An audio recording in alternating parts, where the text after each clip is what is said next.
everyone. Myself, Dr. Ankita Patel. I am a cancer specialist at Apex Hospital Cancer Institute, Varanasi. So today I shall be talking about bone metastasis and bone pain. So cancer originating from any part of the body, if it spreads to bone, it is known as bone metastasis. As we all know, cancer can originate in any part of the body and they proliferate. So once they proliferate, they invade the local structure and also they have propensity to spread to other part of the body via blood vessels, capillaries and lymphatics. And if this spread happens to bone, it is known as bone metastasis. Most common site which is involved, common bone which are involved in bone metastasis are pelvic bones, spine, long bones like femur, humerus, ribs, etc. So a spread can happen in any kind of cancer, but most commonly it has been seen that breast, lung, prostate, kidney, thyroid, ovarian, melanoma, these are the most common type of cancer which leads to or in which there is high risk of bone metastasis. So what are the symptoms the patient will experience? So once there is bone metastasis, the patient will have pain.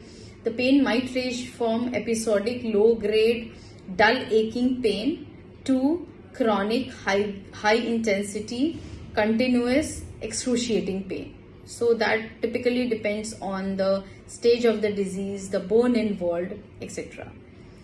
Also, the patient might experience pathological fracture because of weak bone.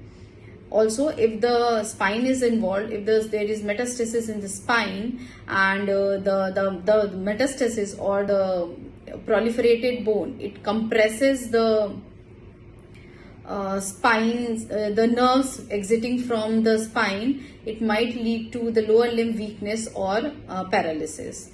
And also it might lead to involuntary or the bladder and bowel incontinence, means the patient may pass stool or urine involuntarily, means without sensation. So these are the most common symptoms which might happen in case of bone metastasis. Also, because there is increase in calcium level, there is hypercalcemia, the patient may have constipation or muscle weakness, muscle atrophy, confusion, drowsiness, coma, etc. So these are the common symptoms.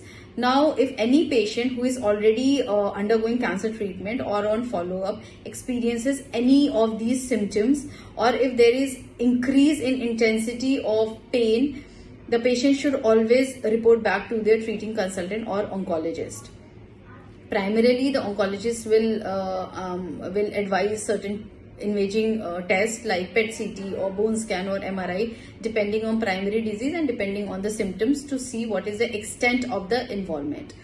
And after assessing the extent of the disease, the various treatment modalities, because the intent then becomes palliative. Palliative means the entire treatment will be focusing to control the disease and to control and relieve the symptom and to prevent any kind of spinal cord compression or to prevent pathological fracture.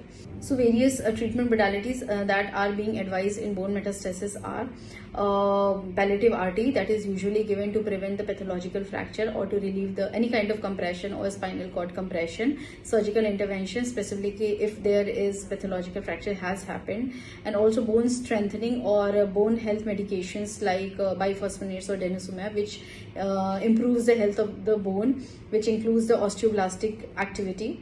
So these are also advised. Also, they reduce the level of calcium and prevent hypercalcemia, symptoms due to hypercalcemia. Apart from these intervention, dietary changes and dietary advice like increase in vitamin D level and also increase in protein-rich diet to enhance immunity and enhance the healing is advised to the patient. Apart from that, various aids like splints or walkers or Taylor's brace, etc., that are advised to the patient to provide support to the weak bone.